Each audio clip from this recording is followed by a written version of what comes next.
Who will be your AFL team's coach by the end of the season? It's mid-season now, and for the next week or two, I'm going to be releasing a lot of mid-season review type of content. So stay tuned on the channel. We've got predictions for the rest of the ladder. We've got our top 5 Brownlow prediction, who's winning the Brownlow right now. We've got every AFL team season graded thus far. Mid-season All-Australians. We've got every club's best, worst player, surprise player. So stay tuned for that. But for now, we're going to be talking about who your team's AFL coach will be by the end of the season. And it's going to get pretty controversial. Starting off for the Adelaide Football Clubs, they have had a bad season, but I am going to still put Matty Nicks as their coach. He's young, he's exciting, he has proven that he can get them to the finals because they should have made it last year. I do think Adelaide will bounce back in the second half of the season, but so far it's not been that great. Matty Nicks has struggled a little bit with not the most amount of excuses, but I still think he'll be coached by the end of the season. For the Brisbane Lions, I'm going with something pretty controversial. I think Chris Fagan is officially done. I think he's tried his hardest for Brisbane, but he can't get anything more out of them. The premiership window, whilst he's in charge,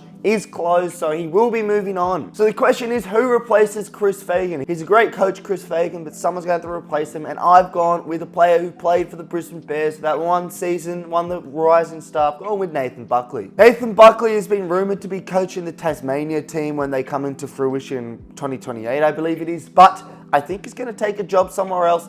And why not the Brisbane Lions, where he has technically played for a Brisbane-related team? I really highly rate Nathan Buckley. Yes, he didn't win anything with the Pies, but that's a big job, and I thought he did pretty well in his tenure there. What are your thoughts on Nathan Buckley being Brisbane coach? Would it work? Is it unrealistic? I think it'll happen. For Carlton, I'm going with Michael Voss. He's going to stay there. Carlton have not had a great season thus far, but I do think they're going to keep improving and make that top 4. And potentially, they can still win the flag, all right? I'm telling you now, just because they're not good now, it doesn't matter. When they come into form at the end of the season, Michael Voss could cook them to a flag. And as a Richmond fan, there's nothing worse than thinking that Carlton will win the premiership. For Collingwood, Craig McRae will still be their coach. That's another very obvious one. Brilliant footballing brain, just such a good coach, good man manager, good tactician.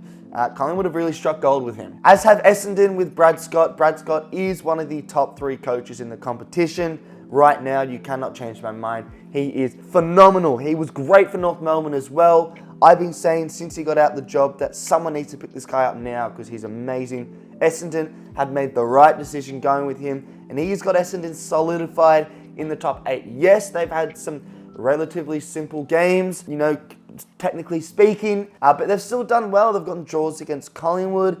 They've done well to get second place. How the fuck are they second? And pretty comfortably second as well. Their percentage isn't great, but Brad Scott will definitely be coaching Essendon by the end of the season. There is no doubt about that. However, there is doubt about the Fremantle coach. I don't think Justin Longmuir has it in him. I think Fremantle are going to not capitulate, but they're going to keep sliding down to sort of 12th, 13th. They have had a good season thus far, at least compared to my expectations and everybody else's. But I don't think he is good enough for Fremantle, and I think they're going to want someone new, they're going to want someone different, someone with some, a breath of fresh air. And I've gone with a bit of an outside shout, Daniel Giansiracusa. For those who remember him at the Dogs, what a phenomenal footballer he was, but he's been waiting in the wings to coach for quite a while now. He's currently the Essendon midfield coach. He nearly got the Essendon job. He's been coaching for 9 years in the VFL. Footscray. He was the AFL Coaches Association's assistant coach in 2020. He's got pedigree, he's exciting, and I think Fremantle will they're just lingering in no man's land. They need something. They either need to go for it or not, and I don't think Justin Longmuir is someone who can take them to a flag, and I think that's what's going to happen is Longmuir won't last. But Geelong, Chris Scott will still be their coach. There was a little bit of me that would say Chris Scott would leave on the sort of Damien Hardwick Richmond vibe where he's just sick of it, but he's got Geelong cooking again, and why would you want to leave Geelong right now? For Gold Coast, obviously Damien Hardwick will be staying there, no doubt about that as well. He might get them in the 8, which is,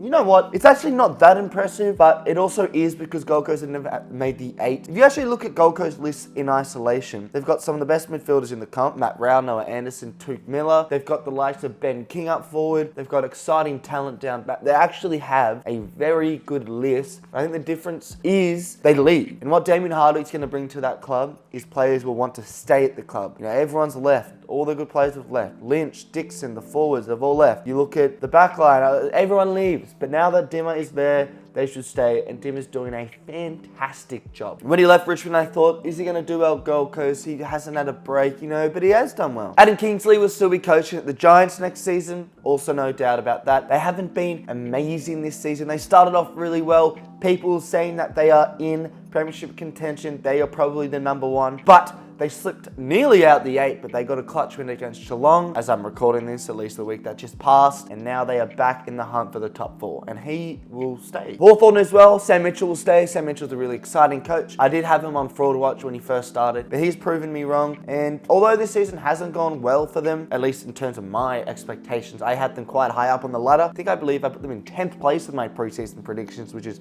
not going to happen, but they're starting to get wins, they're starting to get players back, and Mitchell seems to have them playing good, exciting football. For Melbourne, I had a different name than Simon Goodwin, but I thought, let's not be stupid. Simon Goodwin will still be coaching the Melbourne Football Club. The reason I originally didn't have him in was the controversy, the allegations,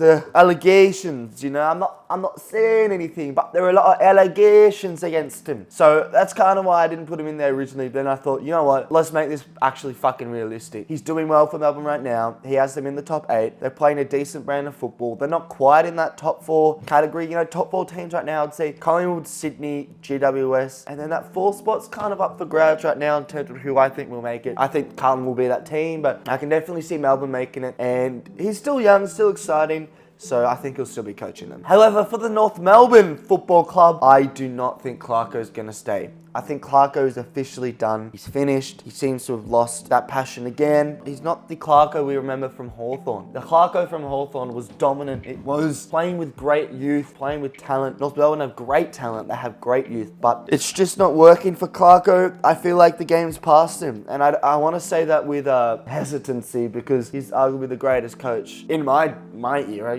I'm not old, but I'm sure even older people would say he's one of the greatest coaches of all time. He's won everything, but I don't know what it is about North Melbourne. I don't know what it is about the players. He just can't get them to perform at all. They haven't looked close. At one point this season, they have not looked it. They have not looked good. They have LDU. They have fucking Zerhan Larky up forward. Sheasel as well. Fisher's playing great football. They do have talent. Silkin as well. I've got the talent. I feel like they should have at least won one. When they play Richmond later this year, that'll be the game they look to be winning because I don't see them beating any other team unless the other team has a stupid amount of injuries. It's not looked good. But who's going to replace Clarko? And I've gone with Stewie Dew. Stewie Dew is someone that I had for another team, but then I sort of made some changes here and there. I think Stewie Dew performed pretty well at Gold Coast. I think he was pretty stiff to get the sack. He only got the sack because Damien Hardwick was rumoured to go there. And Gold Coast, any team would choose Hardwick over Stewie Dew. I am one big believer of Stewie Dew. I think Stewie Dew is a phenomenal coach, and I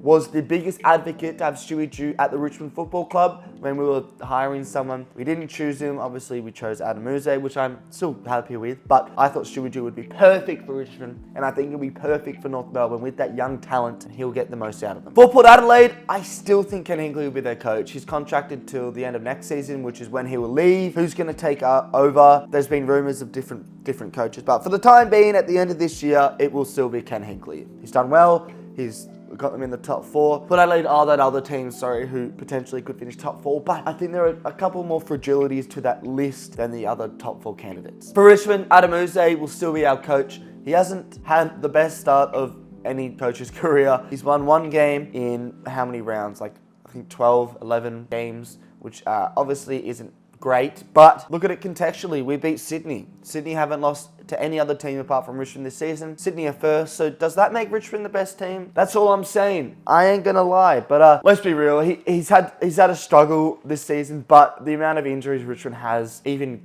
God couldn't save us. So I'm not too fussed about how it was done, to be completely honest. But he'll still be our coach at the end of the season. But for St Kilda, Ross Lyon's not gonna stay there. I had Ross Lyon on Fraud Watch when he joined St Kilda. I said this guy's gonna last maximum of 2 years, and I'm about to be proven right. You look look back at all the fucking videos I've made, I said this, I put this in the world, not for this reason to be fair. I said he's going to leave because he's going to have falling out with key players and key higher ups. But, you know, it's not because of that. It's just because the football is so dire, it's so boring, it's so sad to watch. They started the season looking all right. I thought, you know what, maybe St Kilda are going to make the 8. I, alongside many other people, had them falling out the 8 this season, and it's looking like that is guaranteed. In fact, they are looking solidified for bottom 4. At the start of the season, bottom 4 looked like it was guaranteed. North Melbourne, Richmond, Hawthorn and West Coast. Hawthorn are starting to cook. West Coast seem to win every game at home. They are in for bottom 3. And if you look at North Melbourne and Richmond, who are barely up, they're barely a VFL team right now. St Kilda, that is embarrassing. Ross Lyon is done. He's done what he can with that list. I feel like it's just lost the playing group. They're not winning. They're not playing football. I feel sorry for St Kilda fans because it's just not exciting. They don't kick goals. They don't score. Yes, they're relatively defensively astute, but they don't score. And that's why they don't win games. Who do I have replacing Ross Lyon at the end of the season? I've got McQualter, Andrew McQualter, who did have a spell at the Richmond Tigers. I believe Andrew McQualter played for the St Kilda. Yeah, he did play for the St Kilda Football Club, which is why I actually went from. I did have Stewie Dew originally at St Kilda, but I thought with those player history there, why not get Andrew McQualter for the St Kilda Football Club? He is a good talent. He did well for Richmond. I'm actually very surprised he didn't get the job. He was the strongest candidate for the whole time, and then it was Adam Uze. But he's waiting for the job. He's proven he can do it, and St Kilda will be wanting some young, fresh ideas compared to Ross Lyon's old, boring ones. For Sydney, obviously John Longmire will still be the coach. Great coach. Horse keeps doing it. One season off, another season on. He's remarkable. He's going to probably make, well, if they keep going how they will, he might make a 4th grand final in his tenure. He has been absolutely phenomenal, and with the young talent he has to make them play so maturely is really impressive. For West Coast, we have gone with not Adam Simpson. I think Adam Simpson's done really well this season, but I feel like he's going to hang the boots up and say, look, I've done what I can. I need a break. He needs a break. He needs a break. But who's going to replace him? Who's going to replace him? I've gone with Josh Carr. Now, Josh Carr, I believe, had heavy links to the Port Adelaide job. He was an ex-Port Adelaide, ex-Fremantle player, so going to West Coast will be that interesting kind of dynamic, given he played for Fremantle, the rivals of West Coast. But he's been coaching for 13 years. Was an assistant with Port Adelaide in 2011. He was North Melbourne's Sandford coach who won a premiership in 2018. He went to Fremantle, worked under Justin Longmuir, and then that was ahead of 2020. And now he is the Port Adelaide assistant coach, and he's looking like he's going to take over Ken Hinkley when he retires. But he was also linked to Richmond when we were hiring a coach. I think West Coast will be trying to pick him up. I feel like Josh Carr is one of the best, if not the best, from that young talent of coaches who haven't coached yet. And I think West Coast will be wanting someone young, new ideas, someone who, you know what, there's going to be not much pressure on them. And given he's young, they may as well just go for it. Fuck it, young players, young coach. Let's build a fucking premiership team together, premiership list, premiership ideas, and that's why I've gone with Josh Carr. And finally, for the doggies, I am not going with Luke Beveridge. Luke Beveridge, I am no way I'm choosing him to be the coach at the end of the season. That's partially biased because he's the most despised coach of mine. Fuck, he's confusing. He drops plays, he leaves out some of the best players in the competition, Bailey Dale, Caleb Daniel, and you know, he makes these weird decisions to leave out McRae. He's just confusing, man. Sanders as well. Some of his ideologies. He's obviously somewhat lost the playing group because of Draper's comments, who said he'll expect a lot of Doggies players to leave. And I feel like you can sort of sense that from the outside world, that some of the players think he's a fucking wacko. Some of the decisions he makes are just incorrect. Yes, they're out of, they're out of the box, which I guess can be cool, but he is just not it for the Dogs. The Dogs need someone who can consistently take them to the finals. Yes, he's won a flag, but you know what? That was a crazy one to win. He's not a good coach, and that's why for the Dogs, I've gone with Leon Cameron to replace him by the end of the season. Leon Cameron played for the Western Bulldogs. He coached the Giants for how many years? 5, 6, 7 years, where he made the prelims like 3 out of 4 years and the finals 5 out of 6 or something like that. He knows how to get a talented playing list to the finals. He was in charge of the Ferrari, the Lamborghini, that was the Giants with all those players, and he got them there. Yes, they didn't win anything, but they got them there, and they probably should have won at least one of the 4 or 5 years they were dominant. I think it works given he played for the Dogs and given he's been shown to be good with young talent. You know, the amount of young talent they have, Jamara, Riley Sanders, Darcy, obviously the midfielders they have are amazing. I think he'll cook with them, and I think they need to make that change if they want to do well. And that is who will coach your AFL team by the end of the season. Let me know if you agree. I've gone pretty controversial here, but I fucking agree with it. Make sure you like, subscribe, all that good stuff. Stay tuned for the mid-season content. Follow the TikTok as well, FTFooty. And I'll be seeing you in another video.